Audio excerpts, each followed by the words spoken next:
This is MC Light, and you are now tuned in to The Biz with D. All right, everybody, y'all are now tuned to The Biz with D. And, of course, me and Natasha are back with once again another exclusive in this evening. We have Miss MC Light on the line. How you doing, MC Light? I am well, thank you. Just getting ready for the holidays, all. I know that's right. Well, thank you so much for taking time out of your busy schedule with the holidays going on. We do appreciate it so much. You are very welcome. Thank you for the platform. Not a problem. So let's tell the people who may not necessarily may know who you are, but might have heard the name MC Light before, just kind of give them a little brief how they would know, or how they would know who MC Light is. Oh, goodness. Well, I'm not about to do that. That would be a resume and a bio, and actually, I'd be counting on you to actually let your listeners know who I am before I even arrive. That's one. Two, what do the kids say now? Google it. That's right. So, MC Light, let me ask you a question. How did hip-hop music inspire you, just in general? Oh, goodness. You said, how does it inspire me? Yes. Wow. Well, I know that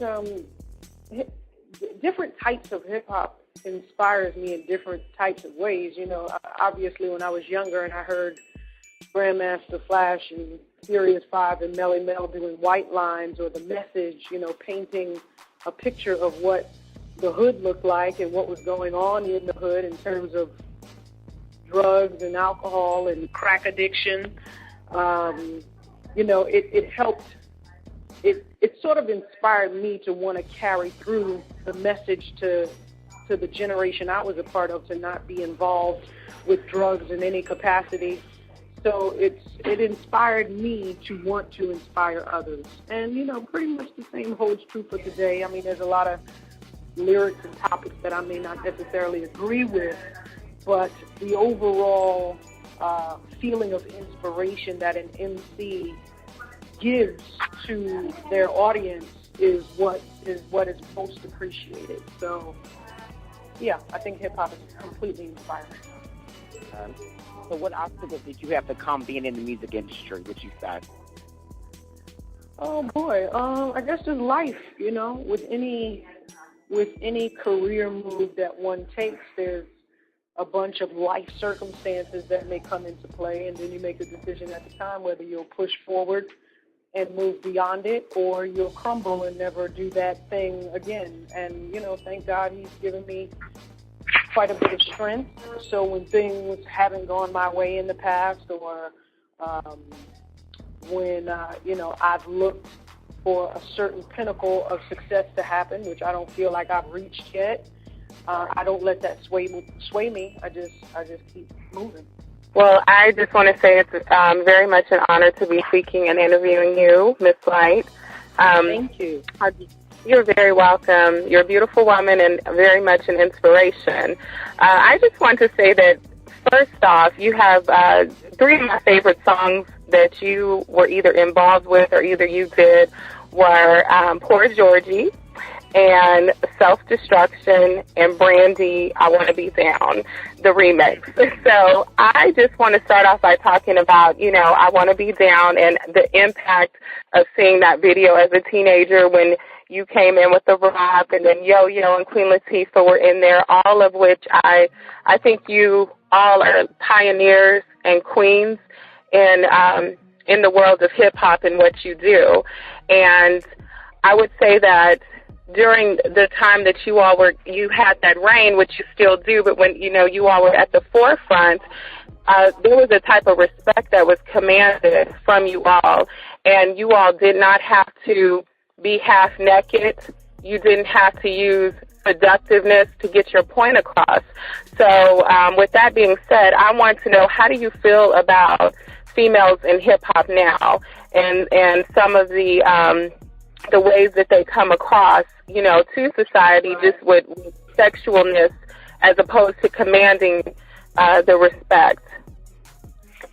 Well, thank you very much for that question and for all that you said prior to. I appreciate you publicly saying how much myself as well as Latifah and Yo-Yo played an instrumental part in influencing and inspiring you in your childhood.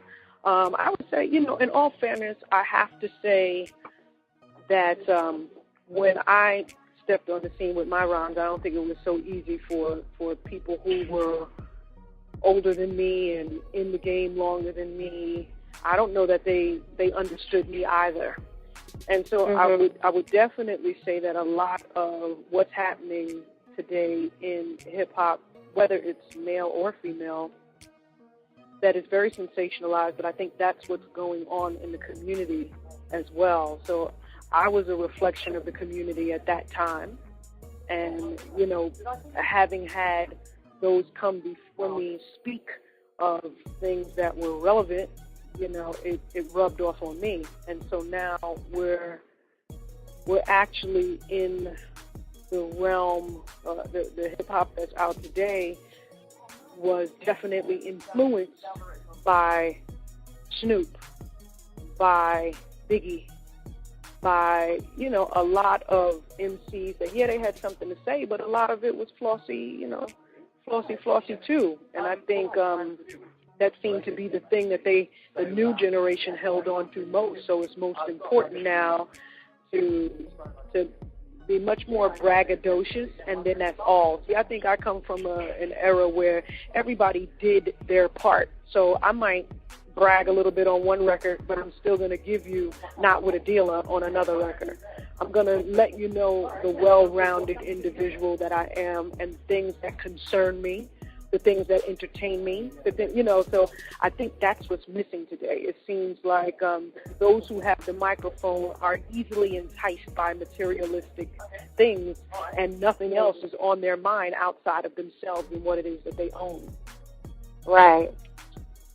Definitely. And, and that just brings me back to self-destruction. I was playing that a couple of months ago, and I had my children, they were singing that they couldn't get out of their mind. And so I just know, working with the artists at that time, Kool Moe Dee, Dougie Fresh, Heavy D, Chuck D, just all of them, and the message that was put out, again, just going back to some of the negative behaviors of our culture, speaking against drugs and, like you were saying, alcohol and crack addictions and black-on-black crime. Do you think that, well, you kind of said that, but how do you think that just with the hip-hop today, do you think that it has a negative effect on our culture? Because me personally, I do. And I just want to know your thoughts about it. Mm-hmm. Yeah, I definitely feel like it's not well-rounded. So what it does is it depicts us as just an ignorant, group of people. Definitely, fortunately for those artists who are, beyond successful at this point, selling over 500,000 records means you have long gone from just appealing to the masses of color, but now you've moved over into another space, which is well and good. But the fact that you get to call every black woman out of her name and talk about, really what it is bullying on record. I mean, these guys are literally challenging other men. I'm going to take your woman. She's never going to call you back. I'm going to make her get on the floor and crawl, or whatever the absurd obscenities are that they say. To me, yes, it is a negative reflection on our culture, especially when that's not all that there is. And so this other culture buys it and sort of finances the attack on us, using our own people to do it. Wow. That's great. Thank you. Well, MC, before we let you go, I just wanted to once again say thank you so much, because it's, seriously an honor. I'm 19, never mind 19 years, I would dream that I would be speaking to Miss MC Lyte, a hip-hop veteran. Seriously. Well, thank you very much, and I'm glad you didn't give up, and we finally made it happen. Right. So my last question for you, so I know that you have a Hip Hop Sisters Network. What inspired that? Oh, goodness, just being able to give young girls a way to find out information that can help them throughout their journey in the upstart of their careers. So just putting together, sort of like this platform where they can be seen and heard and treated with respect, and then also being given information that can help them. Okay. And then I have a fan question. They wanted to know, so how was it just transition from rapping to being an MC to doing acting for you? Oh, goodness. Well, thank you. It feels pretty natural, seeing I wanted to act before I wanted to MC, and I wanted to do voiceover work before I wanted to act. Like I heard radio and I heard TV, and all of those things were part of my decision-making process as to all of the things that I wanted to do once I got older. What I do have to say, though, to those folks that are just panning out what it is that they want to do in their careers is don't get stuck in one area. Float. Don't let anybody put you in a box, 1. 2, make sure you get the skill set for what it is that you want to do. I went to acting class, and I took voiceover lessons. And so I didn't just show up thinking just because I was MC Lyte that I had a job. Because there were times that I showed up just thinking MC Lyte was enough, and it wasn't, and I didn't get chosen. And I learned pretty quickly that I needed to get some chops before I tried to enter into a spectrum that I knew nothing about. So, another, my last question, so what are you working on right now? Because that seems to be the things that, besides the network, the fans would like to know. Well, we are working on Hip Hop Sisters, The Legends Tour.